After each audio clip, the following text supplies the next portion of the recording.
गौरी कौवी एक दूध की व्यापारी थी। वह घर घर जाकर दूध दिया करती थी। गौरी कौवी का पति मर चुका था।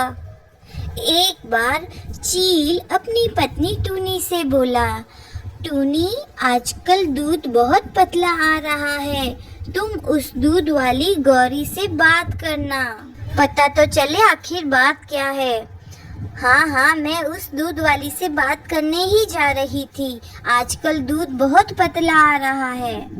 ऐसा पानी वाला दूध लेने से तो बेहतर है कि हम उससे दूध ही ना लें। वह दोनों पति पत्नी इस तरह बातें कर रहे थे। तब तक गौरी कौवी की आवाज आई, अरे मेम साहब दूध ले लीजिए, मुझे लेट हो रहा है। सुनो गौरी कौवी, आजकल दूध बहुत पतला आ रहा है। तुम पहले तो गाढ़ा गाढ़ा दूध देती थी, आजकल इतना पतला दूध देने लगी हो। आखिर तुम दूध के साथ ऐसा क्या कर रही हो? क्या तुम इस दूध में पानी मिला रही हो? गौरी गुस्से से कहती है, सुनिए मेम साहब, मुझे ऐसा कुछ करने की जरूरत नहीं है। आप मुझ पे झूठा इल्जाम लगा रही है। आप आगे से मुझे इस तरह से बात नहीं कर सकती। अच्छा गौरी, बताओ तो दूध इतना पतला क्यों है? गुस्सा क्यों कर रही हो, बताओ ना। गौरी कौवी जवाब में बोली, ये तो मुझे भी नहीं पता है दूध इतना पतला क्यों आ रहा है। हम भी तो यही दूध इस्तेमाल करते हैं ना। ऐसा जवाब देके गौरी कौवी वहाँ से चली जाती है।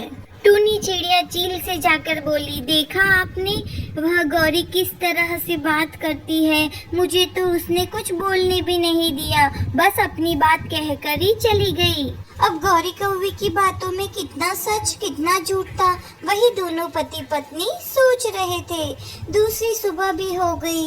अगली सुबह गौरी कौवी ने जो दूध लाया वह दूध बहुत ही गाढ़ा था। अब तुम ही देख लो गौरी, यह दूध कितना गाढ़ा है। तुम कल मुझे कितना कुछ सुनाकर चली गई हो, आखिर क्या मामला है?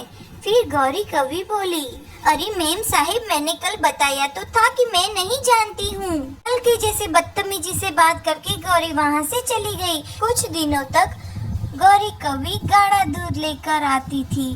फिर थोड़े दिनों में वही सिलसिला वापस शुरू हो गया। गौरी फिर से पतला दूध लाने लगी।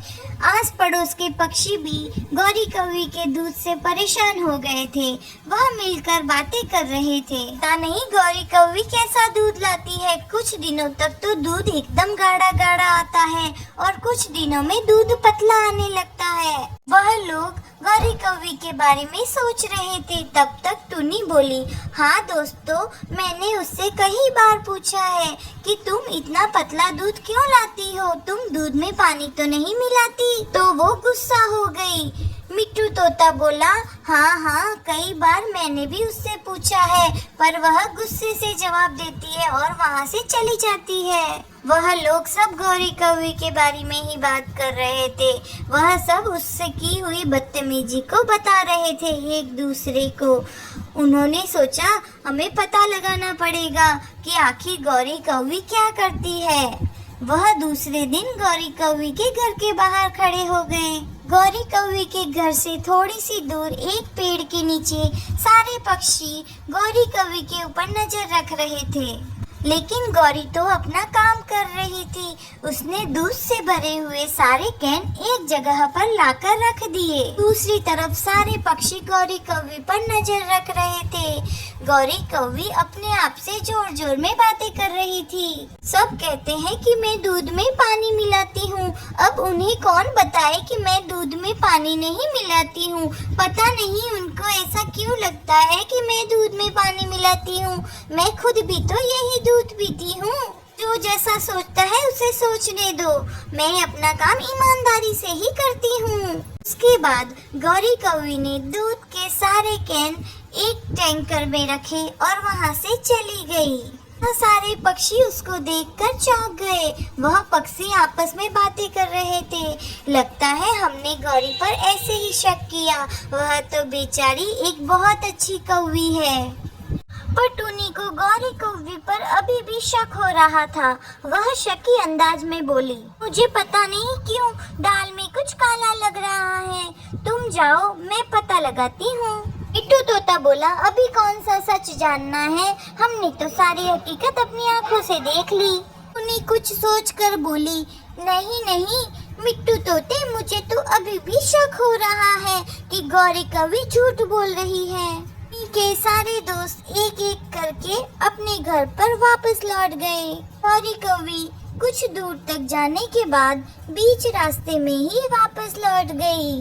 गौरी बोली, देखा वो सब लोग मुझे रंगे हाथों पकड़ने आए थे, पर वो नहीं जानते कि मेरी चार चार आँखें हैं। अब मुझे कोई नहीं देख रहा है, मैं अपना असली काम करती हूँ। गौरी कवि ने दूध में पानी मिलाना शुरू कर दिया। दूसरी तरफ टुन्नी पास खड़ी सब देख रही थी। टुन्नी बोली, अब मैं तुम्हारा दूध का दूध और पानी का पानी करके रहूंगी गौरी कवि। यह कहकर टुन्नी गौरी के पीछे जाकर खड़ी हो गई और बोली, तुम क्या कर रही हो गौरी, दूध में पानी ही तो मिला रही हो। गौरी बौखला गई और पीछे मुड़कर देखा टुन्नी खड़ी थी। नहीं मालकिन, दरअसल मैं आपको बताना चाहती थी कि दूध में पानी मिलाया हुआ हो तो दूध कितना पतला होता है, इसीलिए मैं एक कैन में पानी मिला रही थी और मैं आपको बताने वाली थी कि दोनों दूध में से कौन सा दूध पतला है और कौन सा गाढ़ा है। गौरी ने बात संभालने की कोशिश की, पर टुन्नी तो सब जानती थी। अरे गौरी कौवी, कितनी चालाक हो तुम, तभी तो इतने फायदे में कारोबार कर रही हो।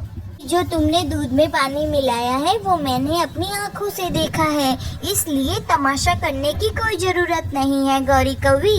तुम इतनी गिरी हुई हरकत कैसे कर सकती हो गौरी? हम अपने बच्चों को ये पानी वाला दूध पिलाते हैं, उनमें शक्ति कहाँ से आएगी गौरी? टुन्नी ने गौरी को उसका असली चेहरा दिखाया। फिर गौरी घबरा कर बोली, अरे मेम साहब मुझे माफ कर दीजिए। दरअसल 4 पैसे कमाने के लिए लालच में आकर मैंने ऐसा सब किया। आप ही बताइए मेम साहिब, थोड़े से फायदे में भला मैं अपनी जिंदगी कैसे जीऊंगी? मेरा तो पति भी नहीं है, गरीब बेचारा और क्या करेगा? अगर तुम अपना फायदा करना चाहती थी गौरी तो थोड़े पैसे ही बढ़ा देती। दूध में पानी डालने की क्या जरूरत थी? जिसे तुमसे दूध खरीदना होता वह खरीद लेता और जो नहीं खरीद पाता वह बैठा रहता। इसी तरह गौरी कवि को अपनी भूल का एहसास हो गया। टुन्नी ने गौरी कवि को अपनी भूल का एहसास कराया। अगर मेरे प्यारे दोस्तों आपको हमारा वीडियो अच्छा लगा तो हमारे वीडियो को लाइक करें, शेयर करें और हाँ, हमारे चैनल को सब्सक्राइब करना ना भूलें। धन्यवाद मेरे प्यारे दोस्तों।